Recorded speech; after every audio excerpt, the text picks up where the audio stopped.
Hello and welcome to the Scholar Circle, scholarcircle.org. I'm Maria Armoudian. What's so important about the vice presidency, and what are the implications of Kamala Harris, the first woman of color on a major party ticket? Doug Becker explores. I'm Doug Becker.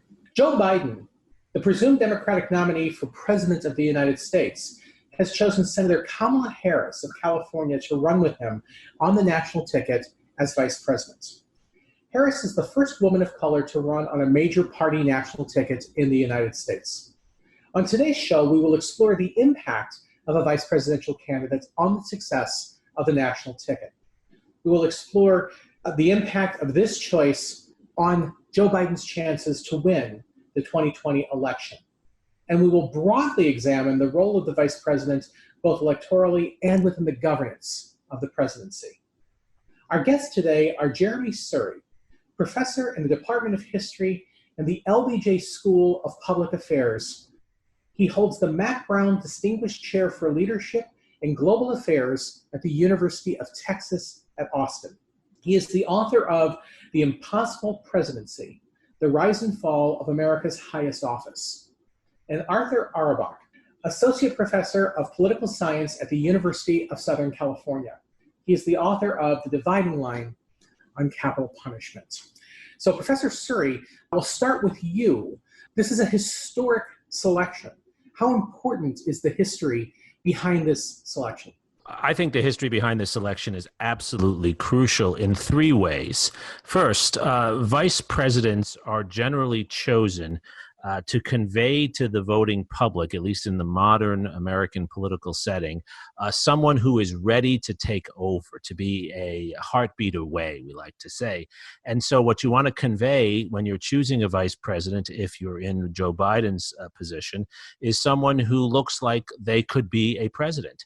And for Kamala Harris to be seen as presidential by as many people as she obviously is seen by, that's a remarkable accomplishment in American society. We've had an African-American male president, but we have not had an African-American female president. In fact, African-American women are one of the least represented groups in American society in many leadership positions. So this is an incredible step forward in that way. Second, it's a step forward because the Democratic Party has never had anyone at the top of the ticket from California.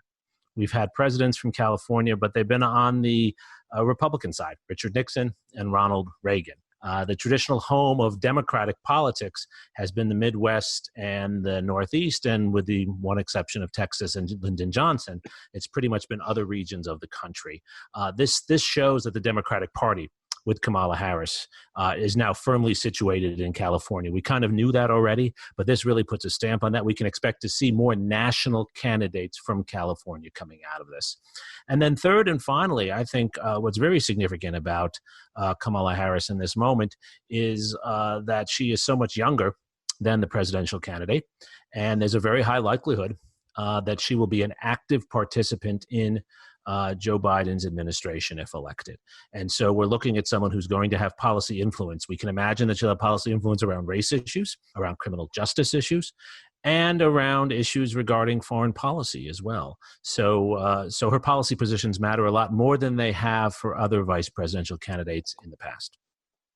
And Professor Auerbach, how important has the vice president been in previous elections? It seems like it can hurt a candidate. Can it really help a candidate?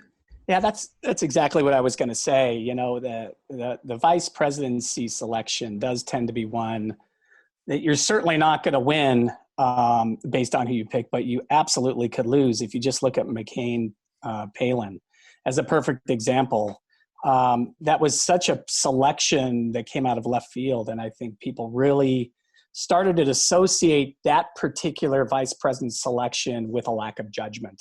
And if you're going to have that lack of judgment at that level, my goodness, what might come down the road? So, I think that Joe Biden, personally was looking for a partner, for someone that he could really work with, much like he worked with Barack Obama when Obama was president. And so, at least up front, face value, it looks like he's probably picked somebody that that he can work with and has a breadth of experience. So it looks like he's off to a good start.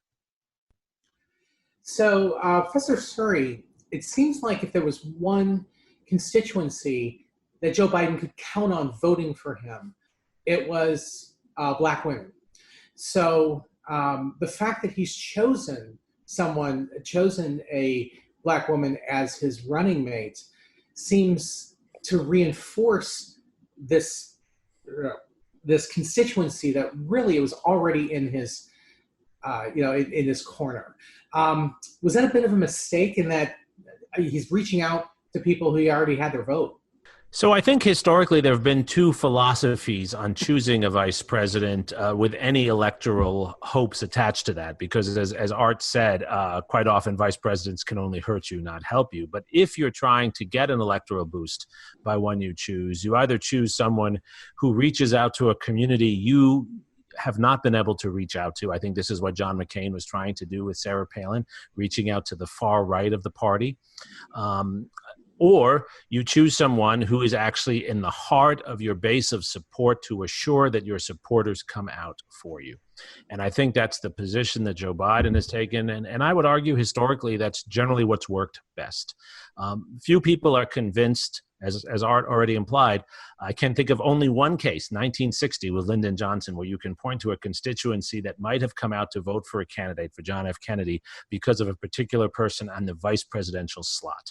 What you have more often are people who are already enthusiastic, for whom you want to reinforce that enthusiasm and make sure they don't forget to come out and make sure they remind every single person in that constituency to vote for you.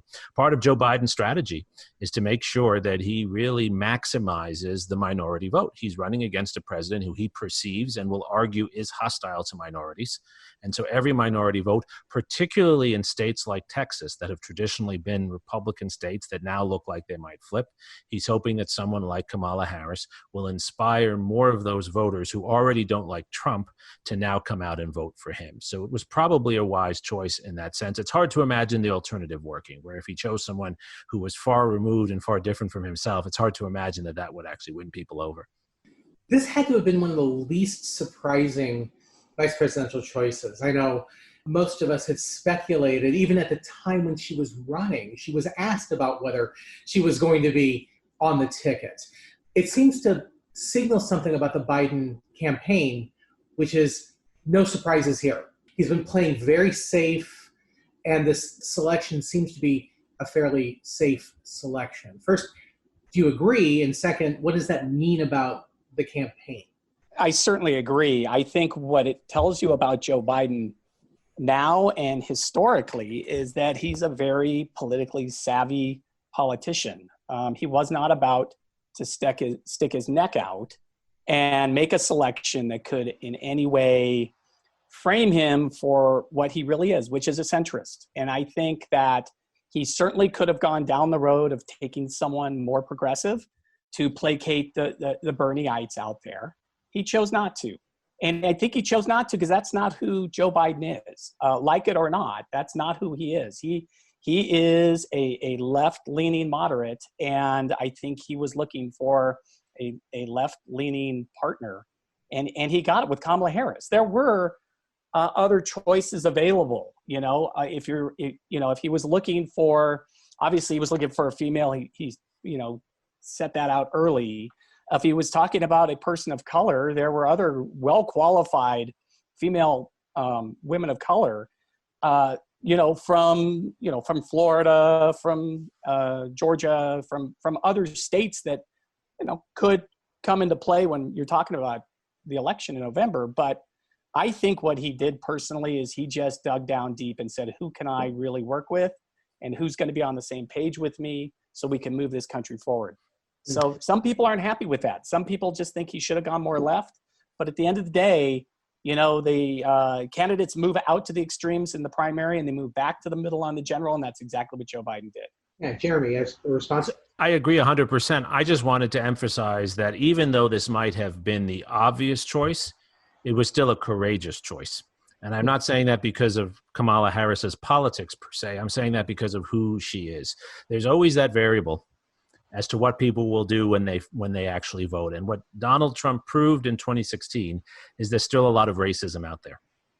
Joe Biden believes those are not his voters, But nonetheless, we don't know for certain. And there are constituencies in Wisconsin and Michigan and elsewhere that voted in one election for Barack Obama and then in another election for Donald Trump. So we really don't know where they stand on this. So it was a courageous issue, a courageous decision on Joe Biden's part. I think if he were risk averse, really risk averse, he might have gone with Gretchen Whitmer, who's That's exactly what I was going to say. Governor of Michigan, right? That's exactly right. So part of it, I think Art and I are agreeing, part of it was, choosing someone who had obvious national stature, who had been vetted, who had proven that she could be a good partner.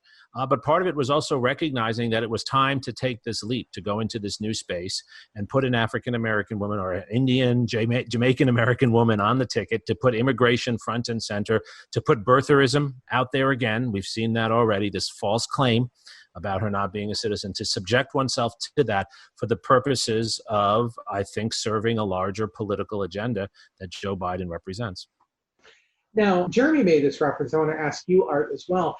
One of the things that was striking about the primary process in the Democratic Party was that although it started off extremely diverse and intergenerational, it ended with two old white guys. And so it's odd for me to think, as Kamala Harris is 55 years old, that she's the young candidate, out there. But in any case, that there's this need for the Democratic Party that over the course of the last few elections seems to have aged with its national candidates pretty dramatically, despite the fact that the people who are getting the headlines, people like Alexandria Ocasio-Cortez, are actually quite young, that the national ticket start to reflect what is clearly becoming an intergenerational differences between the two political parties.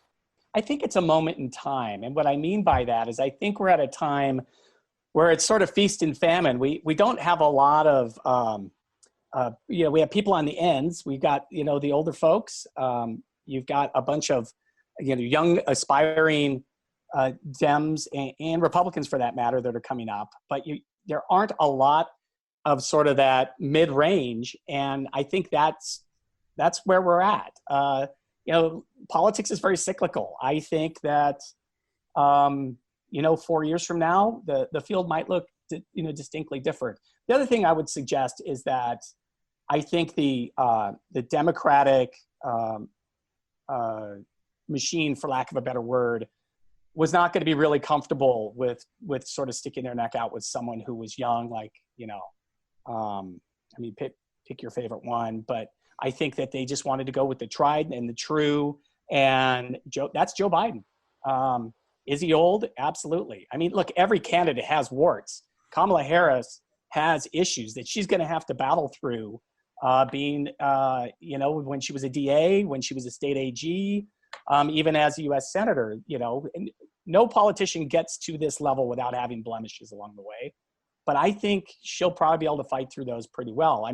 Even just reading through, the newspapers over the last, since the nomination, there hasn't been this blistering, oh my gosh, I can't believe Joe Biden selected Kamala Harris. There's been, nits, but that's pretty small stuff, all things considered.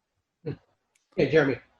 I just wanted to follow up on that and say that there is a really interesting historical point here too, which is that the institutions of our parties no longer represent the people in their parties. And that's actually true on both sides. It's worse for the Republican Party.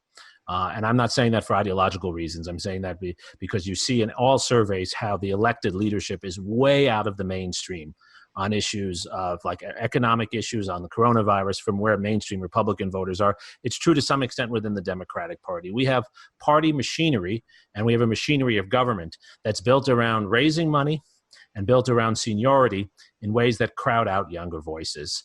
We're seeing more and more young people get elected to office in Congress, and particularly at the state level. The largest county in Texas, one of the largest counties in the United States, Harris County, has a 36-year-old Hispanic woman who's the county leader, basically. So this is representative of how our society is changing. It's becoming more diverse and younger in its representation at the local level and in congressional races, but not in Senate races and not in presidential races. And that's something we need to think deeply about.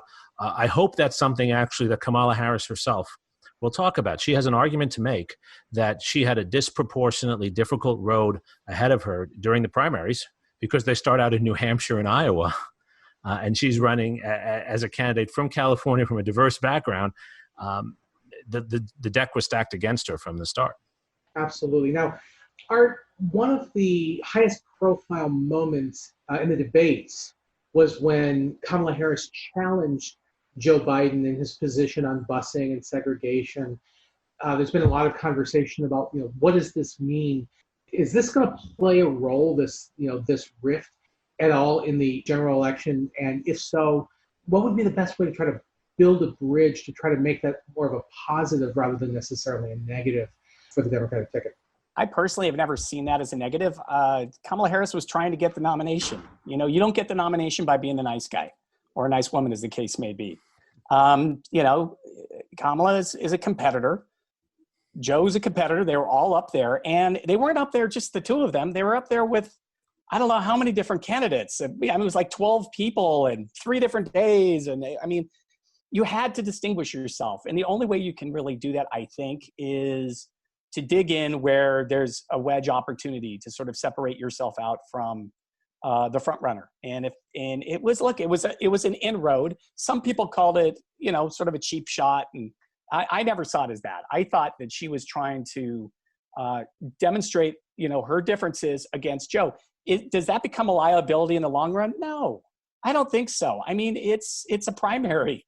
If it was a problem, Joe wouldn't have brought her on. It's that simple. I think, if anything, I'm sure Joe was hurt initially, as anyone would be, because I think we're all sort of stunned when we were listening to that conversation. But no, I think you get over that. If your skin is that thin, then don't get into politics to begin with. I don't see that as being a problem. I really don't. And Jeremy, I can sort of follow this up with you, but the nature of the comment on segregation and on race in America, et cetera, I think it's fair to say that after the killing of George Floyd and the protests, those issues have been transformed. My own suggestion is for Biden to suggest that he learned from the comments and his position has evolved like most Americans have. I guess, first of all, am I off base? And secondly, does the Black Lives Matter protests and what's been going on throughout the summer change that context? Absolutely. This is, again, why these are such dynamic situations. We can study candidates and we can, add up vote totals and things like that, but they're all about the context that they're in. And someone who's a great candidate in one moment is not a great candidate in another. Joe Biden has had to, in some sense, reinvent himself. He's trusted. He's well-liked. He's seen as competence. And I think in this election, competence is cool, right? Because it's in such short supply. So those are attractive features he has. But he does have to deal with the burden of being someone who has long had a questionable record on civil rights. People remember, I was in college. I was at Stanford when we had the Anita Hill hearings and Clarence Thomas's confirmation. And Joe Biden was not a friend of Anita Hill's. He was a supporter of Clarence Thomas's in the end. And whether that was the right decision or not at that time, it doesn't age well for many of the Democratic voters, particularly in the progressive wing right now. So what Biden has to do, and what I think he started to do, Doug, is exactly what you said. He has to show that he has changed. Not necessarily admit mistake from the past, but say that was a different time. And now I'm living in a different time and I see this world differently. And that is why I think he made the claim he would choose a woman, and then in the end chose a woman of minority background to show that he really cares about these issues and to treat her as a partner. What people are going to be noticing, what I've already heard my students and others saying, is not just that he chose her, the way he interacts with her. He interacts with her in a respectful way. He interacts with her in a way in which people who come from minority backgrounds can see respect shown. And I think that's what he's going to try to do. Joe Biden will never fully please Black Lives Matter progressive activists. And they have some very good points about blemishes in his record. But he's going to try to show that he's at least respectful, caring, and will reach out to them as much as they can expect from a candidate who's nationally viable. And he's going to argue, let's win this election. And even if I can't give you everything you want, I can give you more than anyone else would give you right now. And I think that's a pretty persuasive argument.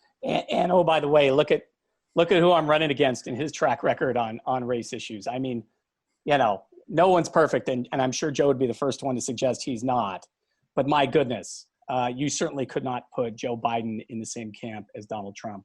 no one would ever confuse those individuals. Well, today Donald Trump said he's done more for African Americans than any other president. So. Yeah, well, he's actually said quite a bit. Yeah, of course, except for Lincoln. And so it's almost become axiomatic. Art aspects of art first. It's become axiomatic to say the vice presidency has become considerably more important, from Gore becoming much more of a partner to, Dick Cheney almost at times seemingly taking on the role of the president, or at least sort of like the COO of the White House, all the way down to with the president who takes so much of the spotlight. Donald Trump does give Mike Pence a role to play, a fairly substantial role to play with the coronavirus task force. With that in mind, we've always said we don't really care all that much about the vice presidency. The famous quote from John Garner that the vice presidency isn't worth a warm bucket of spit, I'll use the family-friendly quote, does not seem to be the case any longer. So is this a more important decision than it has been in the past, and should we expect to see a continuing growing role of the vice presidency within the presidency itself? Well, I think for at least this election, it certainly has to be. I mean, it's got to be on everyone's mind when you've got a nominee that's in their late 70s. And I don't want to sound ageist. I just want to sound pragmatic here. Joe Biden will be in his early 80s, if and when he finishes up that first term. Stranger things have happened than someone in their 80s passing away or having a major medical health event. So I think that's a piece of the puzzle, but I think your broader question is more interesting in the role of the presidency, beginning from Gore and on forward. I really think we have seen a more active role by vice presidents. I think with Joe Biden and Kamala Harris, this will be no exception. Going forward, who knows? I think a lot of it has to do with the personality of the president. There are some presidents that really want to have, patsy sounds like the wrong word, and I'm sure it is, but someone with a lesser personality. It's almost like you want to make sure the bridesmaids aren't wearing an outfit that makes the bride look bad. Well, it's sort of the same thing in a sense. So, maybe this is a short term. I don't know. Al Gore was 30 years ago, but maybe it's a trend, maybe it's not, but it's certainly in play for this round. Jeremi Suri, I'll give you the last word on that question. Should we expect to see an even more active, energetic, important vice presidency going into the future? Yes. One of the points I made in my book, The Impossible Presidency, was that actually presidents, especially since Nixon, have found themselves so overwhelmed with things they have to do, with what we as scholars call the rise of the administrative state, a much larger executive agency with many more responsibilities, much more responsibility in the public eye, much more international responsibility. You need trusted surrogates. And one of the reasons presidents, Democrats and Republicans, have made more use of the vice president is for that purpose. The president feels the vice president is a loyal soldier because the vice president wants the president to support her or his running thereafter. So this is a loyal soldier you can send out, someone who also has some credibility with members of Congress, especially as in this case, as with Pence, as with Biden, someone who's come from the Senate, and someone who usually is pretty politically savvy. And so this is a tool you want to deploy. If a future president, Biden or someone else, doesn't use the vice president this way, he or she will have to find someone else instead. Well, thank you very much, both of you, for your thoughts on this historic development with the selection of Kamala Harris as Joe Biden's running mate, the first woman of color on a major party national ticket. Our guests today have been Jeremi Suri, professor in the Department of History and the LBJ School of Public Affairs at the University of Texas at Austin. He holds the Matt Brown Distinguished Chair for Leadership in Global Affairs. And he's the author of The Impossible Presidency, The Rise and Fall of America's Highest Office. And Arthur Auerbach, Associate Professor of Political Science at the University of Southern California, he is the author of The Dividing Line on Capital Punishment. Thank you both.